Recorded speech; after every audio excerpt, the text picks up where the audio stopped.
en el capitalismo occidental. Y esto tiene que ver con circulación de saberes y prácticas, de nuevo en el capitalismo occidental. María Jesús Andemás escribe este libro sobre la circulación de la penicilina. Yo he editado hace poco estos dos libros. Uno es el papel de los ingenieros en la globalización económica. Este libro junta historiadores económicos con historiadores de la tecnología. Y este otro es el papel de Estados Unidos en la configuración de sistemas de investigación, tanto en España como en el resto del mundo, a través de la circulación de saberes, prácticas y, de nuevo, objetos materiales. Y esto es puramente historia le llamamos orden científico mundial, en referencia al orden económico mundial. O sea, esto es claramente historia del capitalismo, aunque hay algún capítulo que hace referencia a la Unión Soviética y eso, pero precisamente la Unión Soviética cómo va incorporándose en la economía global capitalista. Y esto creo que es tanto más interesante como una historia global del fascismo, o compatible de nuevo. Y luego la otra parte de los objetos materiales, circulación, de nuevo, circulación de saberes, prácticas y objetos materiales. Y esto creo que historiográficamente es muy interesante porque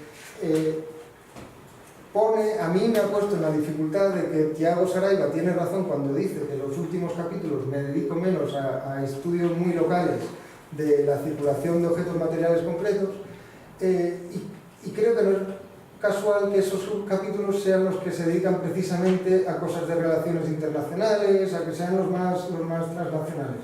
Creo que hay que encontrar el equilibrio entre hacer historia local e historia global, y que una manera de encontrar ese equilibrio es precisamente pues siguiendo la circulación de objetos concretos.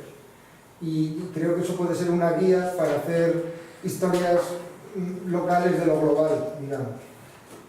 Y con esto quería yo terminar, porque es una invitación a los que estáis ahora trabajando sobre estos temas, que hay una serie nueva en Breakpost, que ya habéis publicado algunos libros ahí, pero hay una serie nueva que se basa precisamente en material culture, en objetos materiales y en su circulación. Así que si de este seminario sale alguna propuesta para este libro, pues os rogaría que me la enviarais, porque estoy buscando libros, vamos. Pues nada, perdón si me he extendido demasiado, y muchas gracias. Perfecto.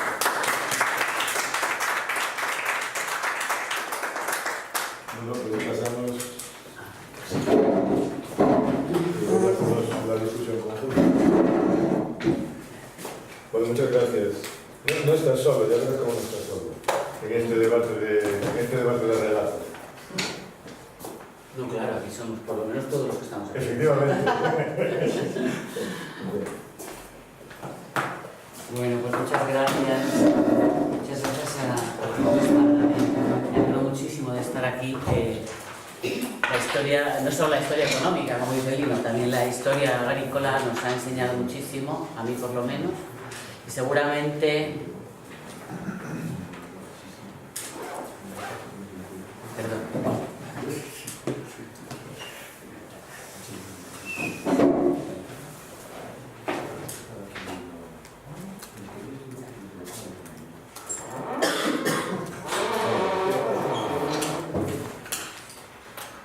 Seguramente, digo, no habría aprendido de la historiografía de la agricultura y de la historiografía de la economía tanto como esa disciplina podía enseñarme, pero bueno, estas cosas así son, y he intentado recoger de eso lo que me ha servido a mí para explicar algo. También quiero darle las gracias a Lino, porque creo que al introducir él algunos de los temas que ha marcado, bueno, pues contribuye un poco también a introducir mi propio trabajo. Voy a entrar un momento aquí.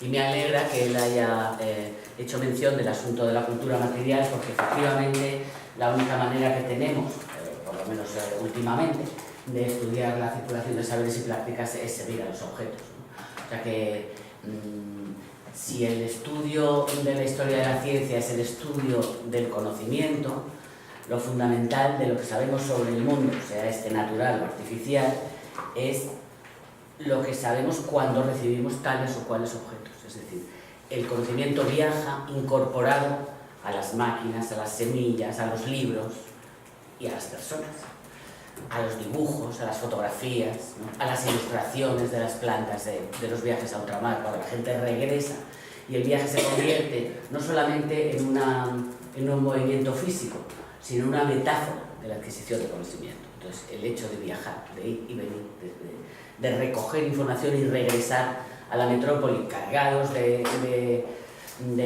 informaciones, de semillas, de dibujos, de plantas que existían en otros lugares y que se depositan debajo de los cristales de los invernaderos a partir de la ilustración para cultivar las naranjas, los tomates y todo lo que constituye hoy la base del alimento en la propia metrópoli, ¿no? Si hablamos de circulación de conocimiento también desde este punto de vista un poco postcolonial y estamos hablando de metrópolis y espacios con dependencia técnica, bien, pues efectivamente seguir a los objetos es lo que muchas veces nos ha enseñado más, ¿no? O por lo menos a mí desde luego me ha enseñado, le agradezco a Lino que haya hecho mención de mi libro sobre la penicilina que salió el año pasado, y es verdad que seguir a ese medicamento, cómo venía, cómo viajaba, quién lo traía, qué decían que traían, para qué decían que servía y para qué fue sirviendo, pues me ha enseñado mucho sobre la historia de los objetos biomédicos y en general de la ciencia y la tecnología.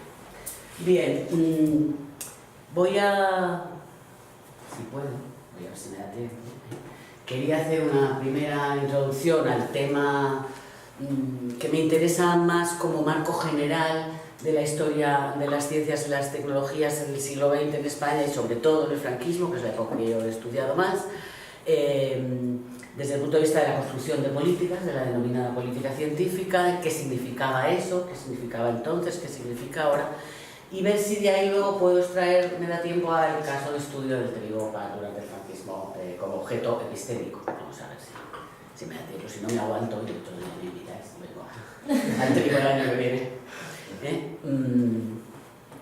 ¿Cómo es esto? Es que son dos ordenadores. Bien, bueno, ¿qué tenemos? ¿No? ¿Qué tenemos cuando dejamos de estudiar el franquismo? Bueno, pues lo que tenemos son las imágenes de la devastación y una narrativa, ¿no? De qué consiste esa devastación, de dónde procede el resultado trágico, verdaderamente trágico, de la guerra civil española.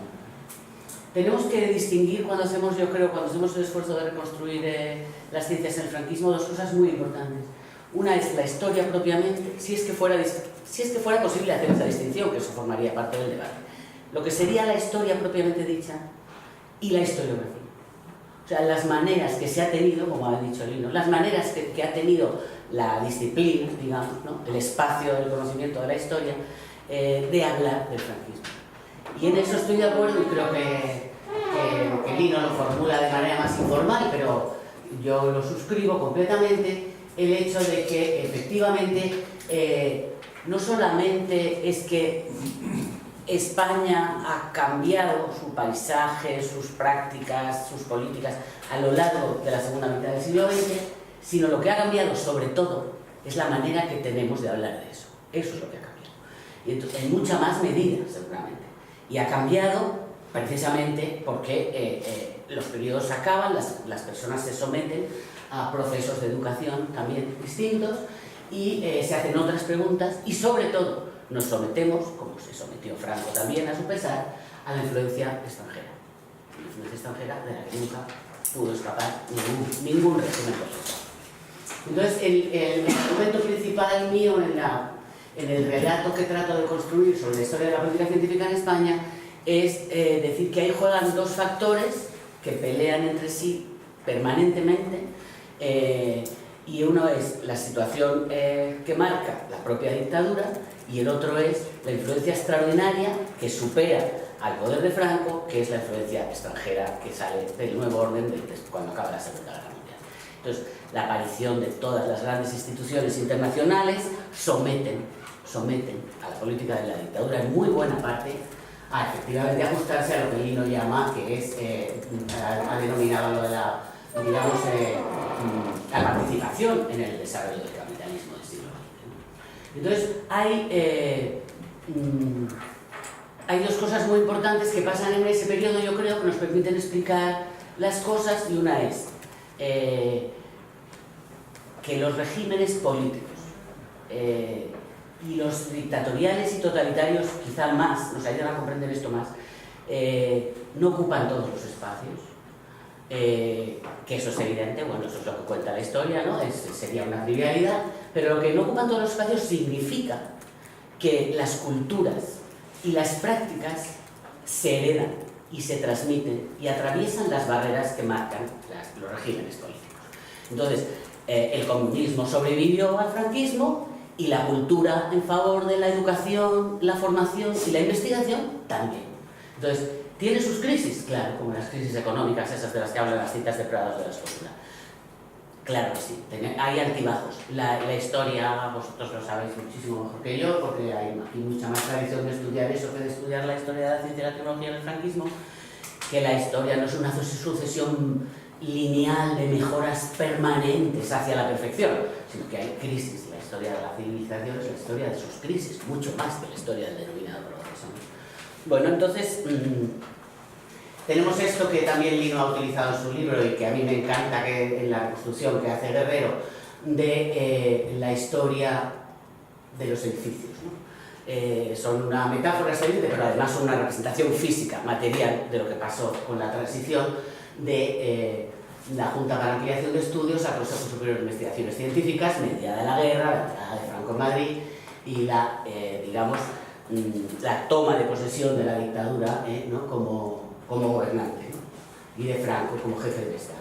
Y es la transformación del auditorio de la Residencia de Estudiantes, que era un auditorio que lo construyen Arniches y Martín Domínguez antes de la guerra, en los años 20, y que cuando acaba la guerra, Miguel Fisac, por encargo de las autoridades franquistas, convierte en una iglesia. Eso es perfecta metáfora de en qué consiste en ese momento para el gobierno de la dictadura y sus representantes en el gobierno de la investigación, que son José María Alvareda, un sacerdote del Opus Dei, y Ibáñez Martín, un conservador del catolicismo, de los grupos católicos más conservadores, que son los que se sitúan, digamos, al frente del poder político que iba a gobernar la investigación en España. Entonces, esta transformación, que es una transformación verdaderamente, yo no sé qué opinaréis, pero seguro que lo conocíais, a mí me parece un reflejo fantástico de qué es lo que exactamente hace Franco cuando entra a Madrid, ¿no?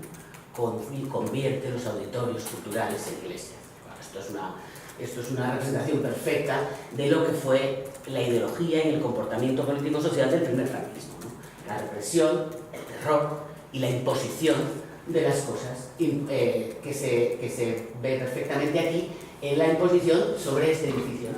¿Qué hace Fisac en este edificio?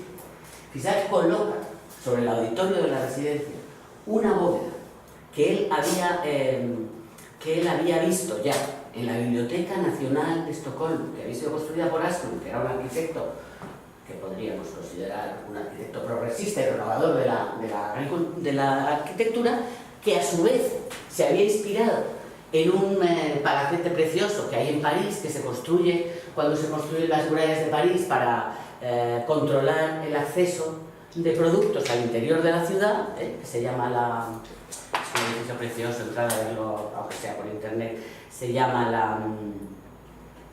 la Barrière Saint-Martin de Ledoux, que es precisamente un espacio también cuadrado que recuerda a muchos, y eso seguro que sí lo conocéis mejor, la Villa Rotonda de Palladio, que es una villa que tiene 4 entradas simétricas y una bóveda central. Entonces lo que hace Asplund es convertir esa bóveda central en un cilindro, y eso es exactamente lo que hace Fisac, inspirado en la Biblioteca Nacional de Asplund, hace esto. Fijaos entonces qué es lo que ha pasado con todo eso. Pues ha pasado una cosa muy compleja, como dice Lino, ¿no? Tenemos que hacer estudios detallados para expresar la complejidad de las cosas. Fisac, que luego ya sabéis que ha sido recuperado por el arquitecto de la modernidad, ¿no? Que en ese momento era el representante de la autoridad política del régimen, cuando hace esto, ¿no? Cuando se trae el cilindro de Asplund a la Iglesia del Espíritu Santo de Madrid para convertirla en un monumento a la victoria de Franco. O sea que creo que representa mejor y de manera más dramática y más permanente, más incorporada y menos elaborada el cilindro de Fisac sobre la Iglesia del Espíritu Santo que, por ejemplo, el horrible acto de la victoria de Moncloa de Madrid, que es una cosa horrorosa, que a nadie miramos, Y sin embargo esto, entramos y salimos del edificio del Consejo Superior de Investigaciones Científicas casi sin darnos cuenta de que el cilindrito este que he puesto sobre allí, en cuya iglesia hacen la primera comunión los niños del Colegio Estudio, que son los herederos del Instituto Escuela, todos los años se hace la primera comunión ahí, yo la hice ahí también, cuando tenía 7 años. Bueno, pues en ese cilindro tan elegante resulta que se esconde o se incorpora, está enterrada, digamos, ¿no?, toda la imposición más dura del primer Franco. Bien, no quiero extenderme mucho sobre esto, pero me parece creo que todavía se le puede sacar muchísimo más partido a esta transformación y verla también como heredera de culturas previas, no necesariamente fascistas, en la construcción del propio cilindro. De manera que muchas veces los materiales incorporan unas ideologías y otras veces el mismo material incorpora otras. Y entonces la narración que creemos alrededor de eso y que las autoridades políticas manejen para explicarlo, pues tienen mucho que ver con lo que pasa con esos organismos, ¿no? Sean edificios o sean semillas. Entonces, ¿qué tenemos? Gobernar la investigación. Entonces tenemos, bueno, pues, si por resumir rápidamente 3 temas, ¿no?, que podrían ser interesantes. El poder de la religión en el sentido del poder del catolicismo más conservador, de la represión en el sentido más estricto del término, es decir, coger presa a la gente, fusilarla, expulsarla de las profesiones, ejercer lo que se llamaron las depuraciones, es decir, separar a la gente de sus puestos por razones ideológicas y castigarla, ¿no? Los expedientes de depuración, no sé si habéis visto algunos, son documentos trágicos realmente, y la relación que tiene todo eso con la creación del Consejo Superior de Investigaciones Científicas, con ese discurso terrible que es la introducción a la ley de creación del Consejo, que no sé si habéis leído alguna vez, pero es expresión fiel de qué consistía, cómo estaba pensando Ibáñez Martín, José María Alvareda, que fue secretario general hasta los años 60, y el propio Franco, cómo estaban pensando, en qué términos estaban pensando en la investigación. Es una cosa que yo creo que incluso leída por los científicos de aquel momento que habían sufrido la depuración, era un texto de lo más ridículo. O sea que no es ni siquiera una visión presentista el leer ese texto y considerarlo como ridículo. La gente que lo leyó, y Lorenzo ha estudiado algunos de ellos, siempre lo consideraron ridículo, ¿no? Y bueno, el caso de Cruz Gallastegui es muy bueno al respecto. Entonces, ¿qué era el Consejo Superior de Investigaciones Científicas? Pues era un campus que había sido el campus de la Junta para la Ampliación de Estudios y que se había reconvertido de la mano de la arquitectura de CESAR en un espacio de mucha mayor pretensión, porque aquí, por ejemplo, se ve muy bien, este es uno de los primeros edificios que se construyeron en la Junta para Ampliación de Estudios con dinero de la Fundación Rockefeller y el Instituto de Física y Química, que sobrevive. Es un edificio precioso, pero tiene una monumentalidad muy menor comparada con la monumentalidad de los edificios que construyó Miguel Fisar, que los construyó en los años 40, en plena década del hambre, en vigor las cartillas de racionamiento, donde no había dinero para comer, donde la gente comía mal, viajaba poco, estudiaba para protegerse de los arrebatos de la dictadura y sin embargo pues consiguieron construir eso, como exportaban las naranjas de las que había llegado desde finales de los años 90, ¿no? Entonces la doble cara permanente de la dictadura es una de las cosas que sí se han estudiado y que ayudan a comprender en parte, ¿no?, la supervivencia del propio dictador, que duró tantos años. Es que se nos olvida, no se nos olvida, no podemos olvidar que murió en la cama, en la cama de viejo. Bueno, entonces, ¿qué pasa? Que tenemos en España 2 posguerras. Tenemos una posguerra que es la posguerra civil y tenemos otra posguerra que es la segunda posguerra mundial. Y ahí creo que mucho más que hablar de los años 40 y los años 50, ahí es donde está, creo, la clave para entender qué es lo que pasa con la dictadura y su duración, ¿no? El hecho de que Franco se somete de manera disimulada en el escenario español, pero de manera evidente en el escenario internacional, al orden que marca la victoria aliada en la Segunda Guerra Mundial. Victoria aliada que, como ha explicado Lino de manera muy bonita, no tenemos por qué estar a favor del desarrollo tecnológico que ha construido las bombas, ¿no? Pero las construyó y fue posible la victoria aliada con las grandes bombas que se lanzaron sobre Hiroshima y ¿qué pasa? Que no solamente es que esa guerra fue una guerra en parte ganada por la tecnología y también por la biomedicina, porque la penicilina tuvo su parte y fue digamos, uno de los bienes que el desembarco de Normandía traía en las mochilas, ¿no? Raciones de penicilina para distribuir, sobre todo, ya sabéis que se distribuyeron primero entre los soldados, esa era la prioridad, porque era el producto de la guerra, ¿no? Los soldados que contraían enfermedades venéreas en el frente y la penicilina resultó muy útil hasta el punto de que los anuncios decían que era más fácil curarla que contraerla. Imaginaos qué horror. Bueno, entonces, los primeros anuncios, eso de mediados de los 40.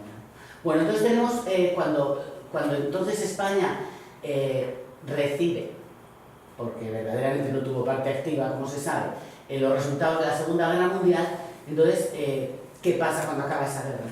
¿Qué pasa cuando acaba esa guerra? Es precisamente cuando acaba la guerra, cuando despega el poderío tecnológico estadounidense. No inmediatamente, aunque dedicaron muchísimo dinero a eso, sino sobre todo después del lanzamiento del satélite Sputnik.